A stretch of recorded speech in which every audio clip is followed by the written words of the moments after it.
জনপ্রশাসন সহ আইন শৃঙ্খলা বাহিনীর যে স্থবিরতা এবং নিষ্ক্রিয়তা, প্রশাসনে যে ফ্যাসিবাদের দোসরদের এখনও অবস্থান, যার ফলে কিন্তু সরকার 6 মাসেও আমরা দেখতে পাচ্ছি কাঙ্ক্ষিত পারফরমেন্স করতে পারছে না।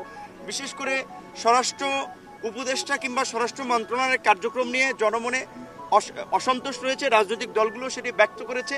স্বাস্থ্য মন্ত্রণালয়ের ধীর গতি এবং আমরা মনে করি যে কৃষি, এটা আমরা প্রধান উপদেষ্টার সামনেও বলেছি, কৃষি এবং স্বরাষ্ট্র এই রকমের ভারী মিনিস্ট্রি দুজনের পক্ষে সম্ভব না। বিদ্যুৎ, জ্বালানি, রেল, সড়ক পরিবহন এরকমের গুরুত্বপূর্ণ 3টি মিনিস্ট্রি একজনের পক্ষে পরিচালনা সম্ভব না।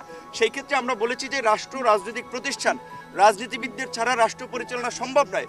যদিও এই সরকারের সামনে আমরা বলেছি তাদের একটা প্রবণতা আমরা লক্ষ্য করেছি, রাজনীতিবিদদেরকে বাইপাস করে কিছু কাজকর্ম করা। কিন্তু আমরা বলেছি যারা 5 বছর আগামীতে রাজনীতিতে যুক্ত হবে না, প্রয়োজনে সেই শর্তে অভিজ্ঞ রাজনীতিবিদদেরকে নিয়ে আগামীর কাঙ্ক্ষিত বাংলাদেশ বিনির্মাণে উপদেষ্টা পরিষদ পুনর্গঠন করতে হবে।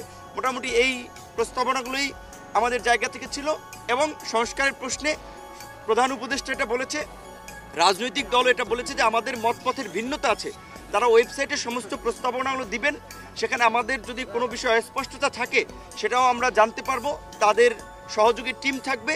ন্যূনতম আলাপ আলোচনা এবং ঐক্যমতের ভিত্তিতে যতখানি ঐক্যমতে পৌঁছানো যায়, কিংবা যেখানে ঐক্যমতে পৌঁছানো যায় না, যেমন সংবিধানে বহুত্ববাদের বিষয়ে আলোচনা হয়েছে, এখানে ইসলামিক কিছু নেতৃবৃন্দ এটার বিরুদ্ধে বলেছে, আবার লিবারেল কিছু বা অন্যান্য নেতৃবৃন্দ বলেছে গণতন্ত্রে বহুত্ববাদ এটা থাকতে পারে।